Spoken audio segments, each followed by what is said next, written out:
Good morning.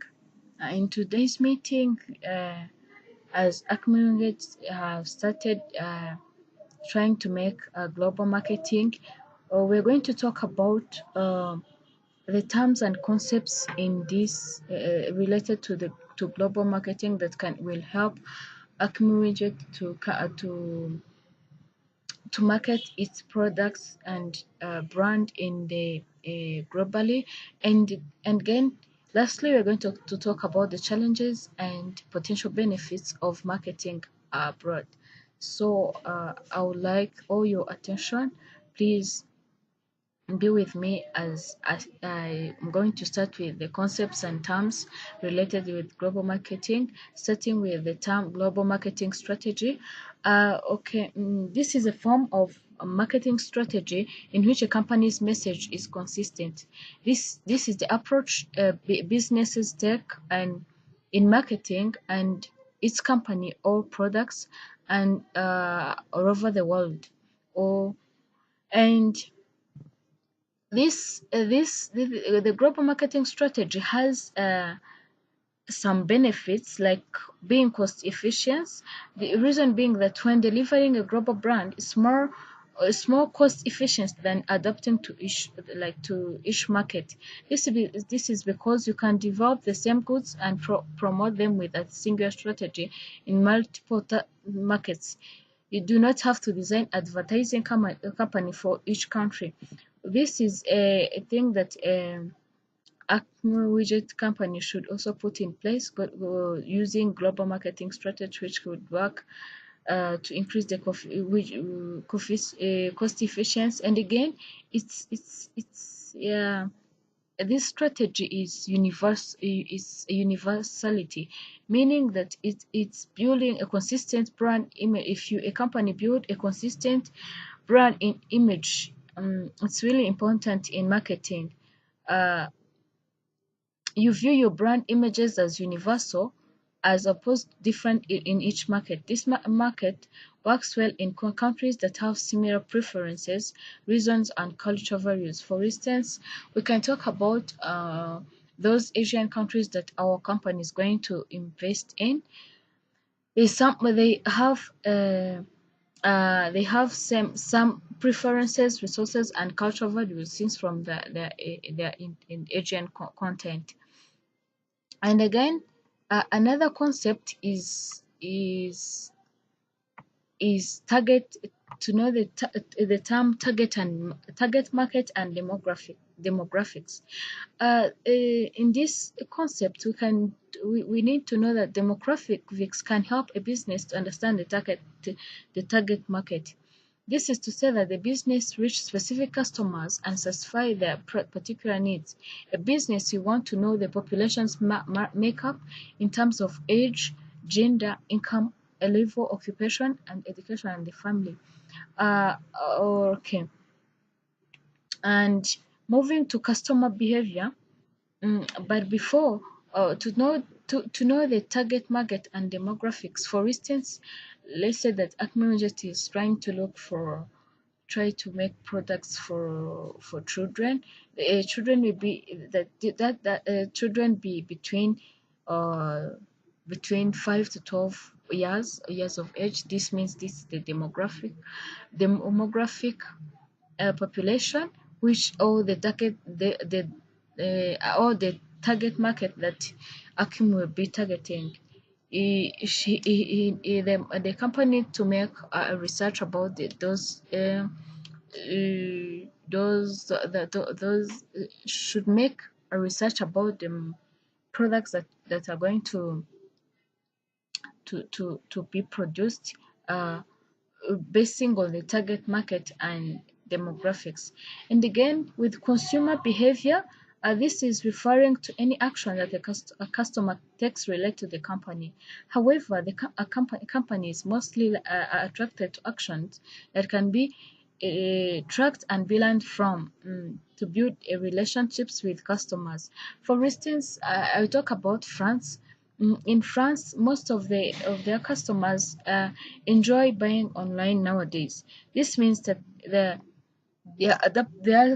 behavior, the company should look into trying to use the channel of distribution as online, because it is mostly done in France.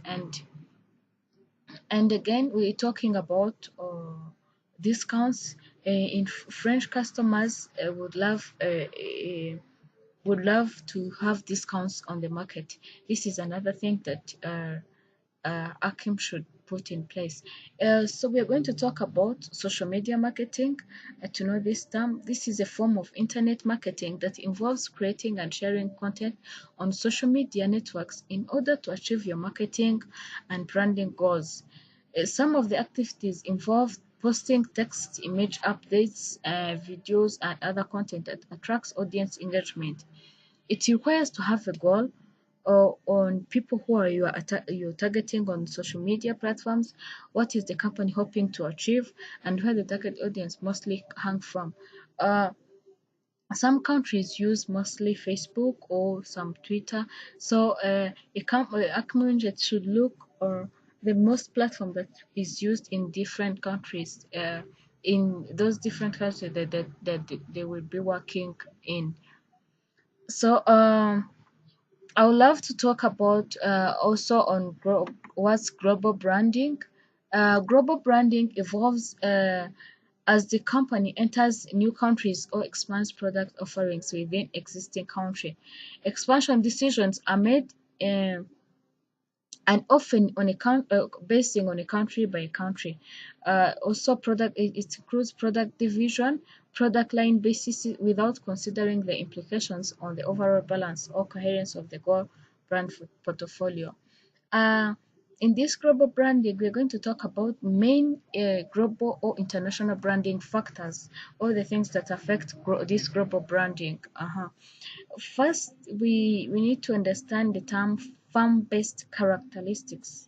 This reflects the full arrangement of the past management decisions, or this reflects the history of the company of the existing companies. This includes administrative heritage, mostly in its organizational structure. This defines the picture of brand structure. Secondly, a firm's international expansion strategy involves the acquisition effects, how its brand structure evolves over time. Also, the importance of corporate identity and the delivery of the firm's product lines and product divisions also determine the range of number of brands. This is all this is more about farm-based characteristics. It's in short, it is the description of all the history of the company related to the global branding. And again, another factor is called product market factors. Product market factors also play an important role in brand structure. This includes the nature and scope of the target market, the product's culture associations, and the competitive market structure. Locally, regionally, in this, talking about the competitive market structure, we mean locally or domestically and regionally, and also internationally. Competition can lead to brand structure. Another factor is market dynamics. Okay, after talking about the history of the company, after talking about the product market factor, then we switch to what's called market dynamics. Uh, this here comes market which includes ongoing political and economic integration, the emergence of a global market in infrastructure and consumer mobility shape and continually change the context in which it evolves. Talking to better understand market dynamics, this is related to how like politics and or economics are changing in different countries. It's better for Akim to understand the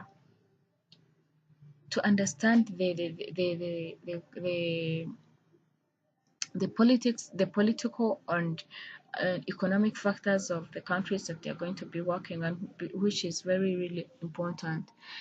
And we have three brand structures which we should all be able to understand. The first one is corporate dominant brand structure, which is the most common among firms with relatively limited product or market diversity. And another term is product dominant. Uh, this structure is used by mostly industrial companies that have multiple national or local brands, or by firms that have expanded internationally by leveraging their power brands. Lastly, we have a hybrid, which is the common structure used by companies consisting of a mix of corporate, regional, and national products level brands, or different structures for different product divisions. The next part, I would like to talk about the potential benefits and challenges of marketing Acme's sneaker brand in a global context. First, let's explore the benefits of global marketing. First, I really think that this marketing globally will improve the effectiveness of the product or service. This is because the more you grow, like the more company lives in the stop working on the national level and be able to compete globally, it's going to be to learn more, and then uh, which will affect its effectiveness by producing quality new products and offering new services, which are which are effective. And again, also the company will be able to have a strong competitive advantage. This is because obviously the company can if the company can manage to compete in the local market. However, which is done by few businesses. This means that it will be able to compete on the large scale or globally. Uh, so and this will help the company to build a strong brand in the industry.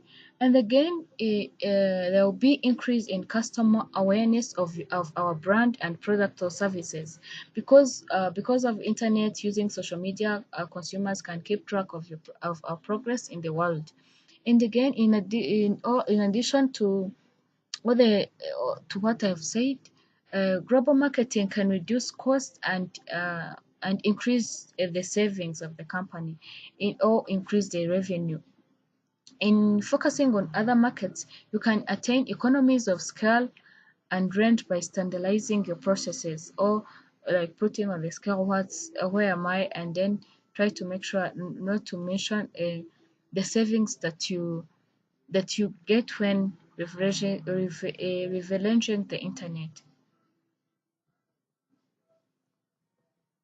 Um, on the other hand, talking about the challenges of global marketing, the first one is that internal coordination of marketing activities is really a challenge.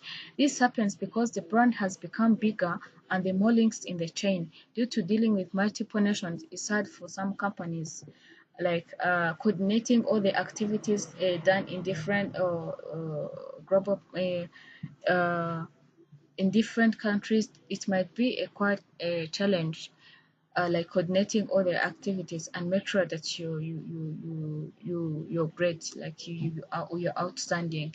And again, another challenge might be reaching to customers in the meaningful way, like the way customers like the way you want to fully meet your customers and understand your taste and preference the taste and their preferences, or you satisfy their needs. This is because there are high expectations of being creative in their campaigns in global perspective. This is really hard. And however, due to cultural, social, and legal factors of different countries, uh, which drives the target marketer engagement, is hard to because of dealing with multinational levels, which might be also a challenge to acknowledge it. And another thing is, like, it will be hard to measure and or report and improve on the process on what we be dealing with all the products that we are, or will be serving. This is because it's really hard to have consistent return on investment because it requires a complexity and very significant budgets for the Acme to be able to market globally. It will need a huge budget and which will need to see which needs to have a constant return on investment, which might be hard, quite challenging. Thank you so much for taking your time and understanding and coming in this brief meeting. I hope you have learned a lot from this, and if there is any issue or concern, please consult me. I'll get back to you. Thank you so much.